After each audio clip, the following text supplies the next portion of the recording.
Bharatiya Janata party की सरकार ने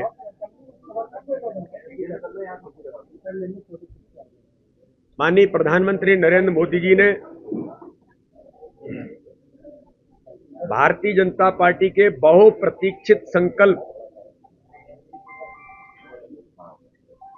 धारा 370 हटाने का जो भारतीय जनता पार्टी का संकल्प था,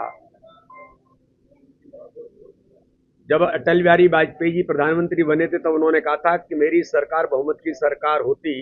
तो मैं सबसे पहले धारा 370 हटाता। और प्रधानमंत्री मोदी जी के नेतृत्व में जब प्रचंड बहुमत की सरकार बनी तो भारत का बहुप्रतीक्षित और ऐतिहासिक निर्णय धारा 370 हटाकर जम्मू कश्मीर के अंदर संपूर्ण देश को एक सूत्र में बांधने का काम भारतीय जनता पार्टी की सरकार ने माननीय प्रधानमंत्री नरेंद्र मोदी और देश के हमारे गृह मंत्री माननीय अमित शाह जी ने उस संकल्प को पूरा किया। लेकिन दुर्भाग्य है कि जम्मू कश्मीर की विधानसभा में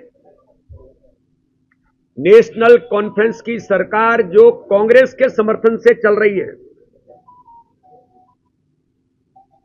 धारा 370 और 35A को हटाने के लिए जो प्रयास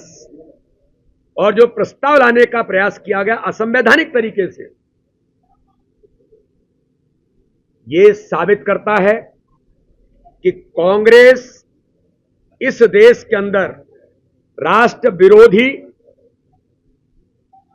और जो बार बार संविधान की बात करते हैं, संविधान विरोधी और दलित विरोधी धारा 370 के अंदर प्रावधान है कि अगर कोई सफाई कर्मी अनुसूचित जाति का भाई वहां है तो जिंदगी भर सफाई कर्मी ही रहेगा। हमारे उन अनुसूचित भाइयों को दुनिया के अंदर, देश के अंदर अगर कोई योग्य बनता है, पढ़ लिख के तैयार होता है तो किसी भी स्थान पर जा सकता है, लेकिन जम्मू कश्मीर में धारा 370 के अंदर प्रावधान था कि वो सफाई कर्मी हैं तो वो सफाई कर्मी ही जिंदगी भर रहेगा। ऐसी धारा 370 को जो दलित विरोधी थी उसे समाप्त करने का काम प्रधानमंत्री नरेंद्र मोदी और अमित शाह जी ने किया, भारतीय जनता पार्टी की सरकार ने किया। तो ये कांग्रेस के नेतृत्व से राहुल गांधी जी मैं पूछना चाहता हूं, इस प्रस्ताव को नेशनल कॉन्फ्रेंस ने आपके सहयोग से, आपके समर्थन से, क्या आप हमारे उन सफाई कर्मियों को जिंदगी भर वहीं सफाई कर्मी बने रहना चाहिए? आप आरक्षण की बात करते हैं। जम्मू कश्मीर के अंदर गुर्जर,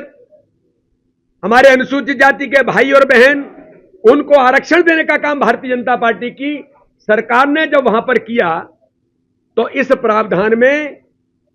उस आरक्षण को समाप्त करने का काम भी क्या राहुल गांधी और कांग्रेस इसका समर्थन कर रही है? कश्मीर के अंदर आप सबको मीडिया, पूरा देश ने देखा है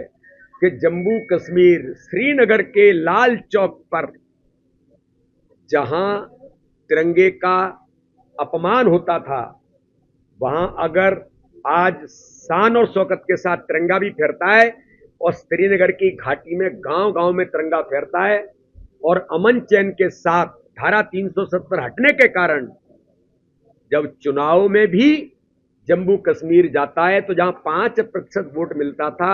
आज जनता लोकतंत्र में विश्वास करके जम्मू कश्मीर के अंदर 50% से ज्यादा मतदान होता है। तो कांग्रेस को अमन चैन नहीं चाहिए। कांग्रेस को नौजवानों को जो रोजगार मिल रहा है, किसी प्रकार से वहां नौकरियां मिल रही हैं धारा 370 हटने के कारण,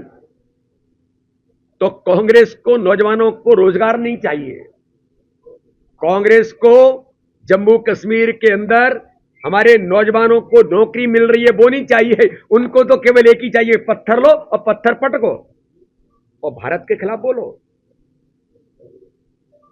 तिरंगे का अपमान करो, तिरंगे को जलाओ और भारत माता का अपमान करो, यही कांग्रेस को चाहिए। तो कांग्रेस का अमन चैन नहीं, दहशतगर्दी चाहिए। कश्मीर में युवाओं के हाथों में जिस प्रकार से आज जो वातावरण कश्मीर का बना है, उन युवाओं के साथ फिर कांग्रेस उसी पत्थरबाजी को ले जाने का प्रयास कर रही है। अरे भाई, अब कांग्रेस समोसे और कचौड़ी में ही लगी है। यहां हम तो धारा 370 जो देश की एकात्मता और अखंडता के लिए पाकिस्तान प्रेरित आतंकवाद को जो नेस्तनाबूद कर दिया था, उसे फिर लाने का कांग्रेस के समर्थन से नेशनल कॉन्फ्रेंस कर रही है। अरे अपन तो इसकी बात करें, ये कहां समोसे और कहां कचौड़ी, इसके बारे में ही कांग्रेस उलझी है। कांग्रेस को और कोई लेना देना नहीं है।